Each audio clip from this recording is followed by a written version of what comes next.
Hi, everybody. Welcome back to SaaS Founder Stories. My name is David Brennan, and today I have the pleasure of having Gorish. He's the CEO and co-founder of Sybill on the show. Thanks for coming on, man. Thanks for having me, David. Nice to meet you. Nice to meet you too. Okay, let's chat. Tell me about Sybill. I love what you guys are doing. I read through the website, but yeah, give us the breakdown of what you guys are building and doing over there. So Sybill is basically, think of it as a digital EA for every sales rep out there. So like a human EA, Sybill execute tasks on behalf of the sales rep, creating collaterals, internal and external communication, booking meetings with the customer. Sybill takes all of that up while the reps are specifically having customer conversations day in, day out. Very cool.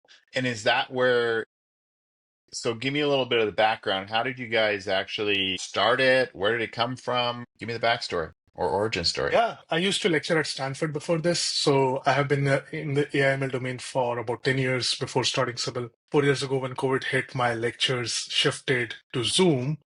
And so I couldn't see the faces of my student, unlike previously in an in-person audience or auditorium. So we started building this real-time emotional intelligence agent for capturing the reactions of the audience and understanding what they are saying.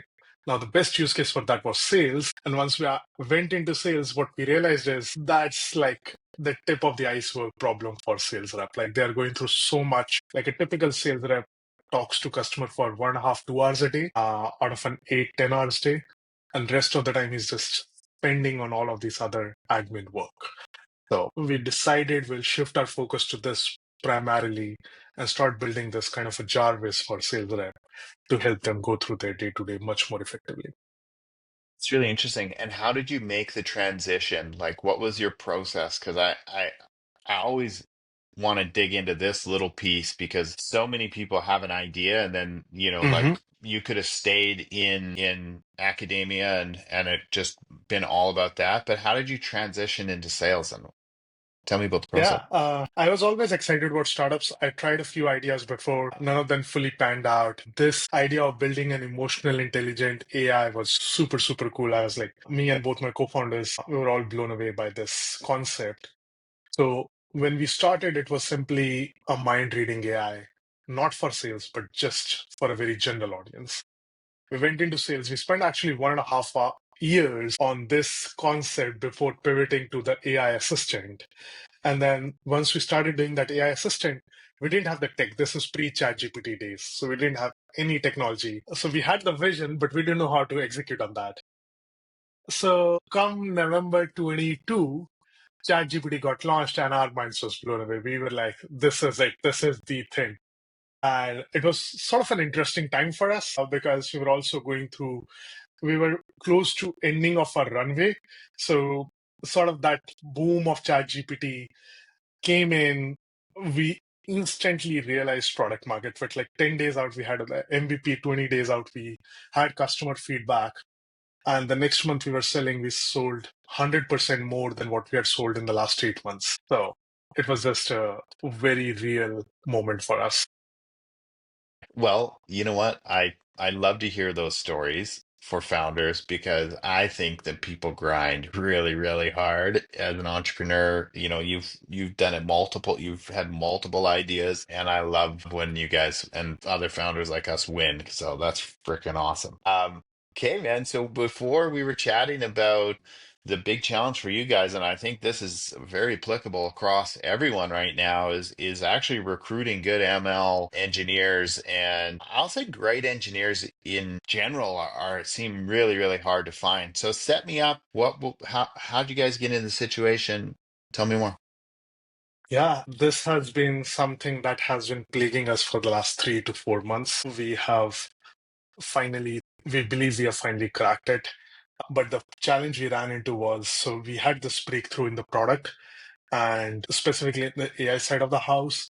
And we really wanted people to now start like joining in to build out the product further. So this is our Act 2. We are building an actual action agent, like something that will do actions on behalf of the reps. So it's a very new idea and a pretty complex from a UX perspective, from an AI perspective, what context you need to give. So we wanted really, really senior engineers. And then the other thing is which tools on top of ChatGPT, the junior level dev work has been automated. So we ran into this challenge where we had a couple of people on back end and one person on front end working with us, and the bandwidth was just not there. Like we have 500 plus customers. Most of those time were spent on serving those 500 customers. So we started looking out into our network, nada. People are getting, and some of these AI companies are raising $100 million plus rounds. So imagine a company with $15 million. There is no comparison. People are getting 600K TCs in some cases, and it's not easy to compete with that. So what we needed to do was a few different things. And the other thing is engineers don't want to really work for a sales tech company. So that became the other problem for us. Like they want to work on foundational infrastructure or developer tools. So there are a few things which we did. One was we built a brand out there to showcase that what we are building is not your run of the mill sales tooling. It's actually a very next generation AI software that you would build, which would end to end automate a sales deal cycle or management of that. The other thing was we deeply went into our networks, like second degree networks. We started looking at LinkedIn very rigorously. Like every one of our team members was sat down and their LinkedIns were explored. Like, hey, do you know this person? Do you know this person? And that led a few more folks engaged. At the height of it, we engaged 10 recruiters at the same time. We launched a referral campaign, internal and external, like 15 I think $20,000 for every hire that you would refer us. So this is people. So that like all of these strategies helped us like started to get more pipeline because we really wanted people quickly. So we ended up hiring 3 front end, 2 back end, and we are still bringing on the ML engineer. We have a couple of good people in the pipeline. But this was like really tricky because I strongly believe great people build great companies. Companies are but a byproduct of the people within those. So for me, getting the best talent on board was extremely critical. So I found that like initially I found it very challenging getting good people to join. And so did you have a special like that like you kind of touched on all the things that you did to go out and find the people. Mhm. How did you get them to say yes in the end? Yeah, the brand was the most important part. We did a big PR launch 6 months ago, getting published in TechCrunch, Forbes, Business Insider, and so that was the first part where people knew about Sybill, and that discovery became easier. The second part was we started shifting our focus in how we position ourselves to not just a sales tech tool, but a very AI first agent that will help sellers sell more. And so we started talking about internally what was our technology and started bringing this out. Because at the start, what was happening was we were very scared of our competitors copying us. And so not wanting to talk about these tech, but we also realized that is also harming us. So now we are much more open, like, okay, I'm using LLMs. These are like, but I'm also building on top of RAGs or long-term, short-term memory and agentic applications. So I think people started appreciating that and people started seeing us in a different light than most other sales tools. So that helped a lot. Yeah, that's such an interesting one because I think we all have that fear that somebody's going to copy or steal our idea. And in Mhm. reality, you're slowing your own development. You're slowing Yeah. what people know about your company. You're like just you're hiding everything and someone will build it. But the thing is if you're not talking about it and you're not becoming the expert on Uh, that subject or that thing, you don't have the authority, I'll call it, to actually be to recruit, to sell, to do all those things. That's super exciting. So for and you it's guys, interesting. go ahead. Yeah. It's also interesting because there's this discord between the sales speak and the engineer speak, right? So our customers are sellers. So to them, these words mean nothing. And for engineers, the words which means a lot to the sellers don't mean anything. So to bring those words together was a very interesting exercise. How did you do that?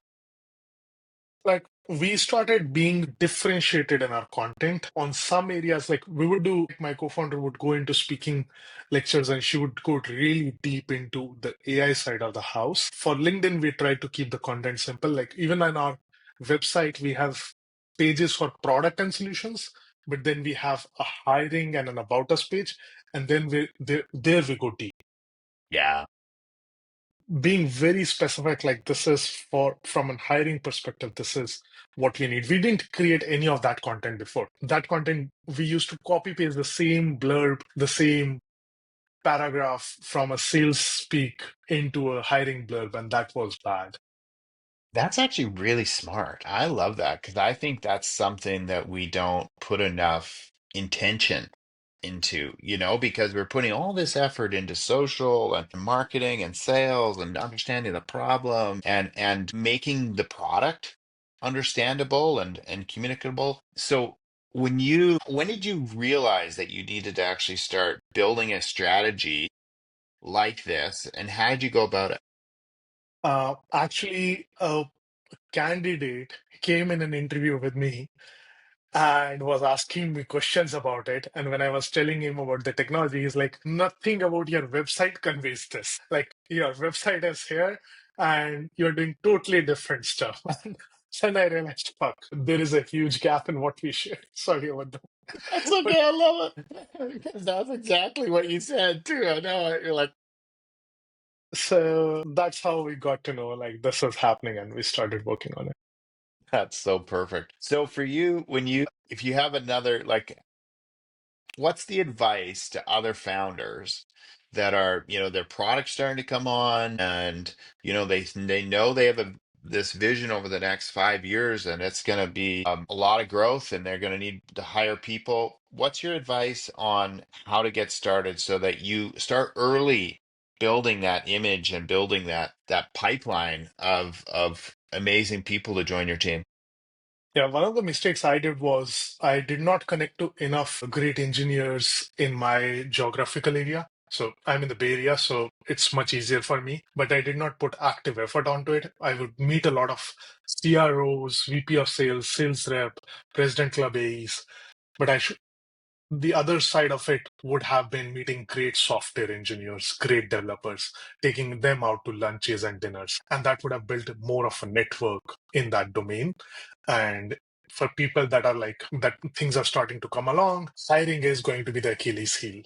Like, it's also a process which you cannot put money on easily. It will take its own sweet time. Like, if you think that you want to build this feature out tomorrow, like, and hiring is the part in between, that's going to take 3 months. So that tomorrow is now next quarter. And if it is a product line, that is 2 quarters at least, because you need to hire a multitude of people. So make sure you have folks in your network that are you're keeping warm or engaged, especially because you are going to need hiring over time. And this should be probably 5 to 10% of your day-to-day job, even while you're figuring out product market fit.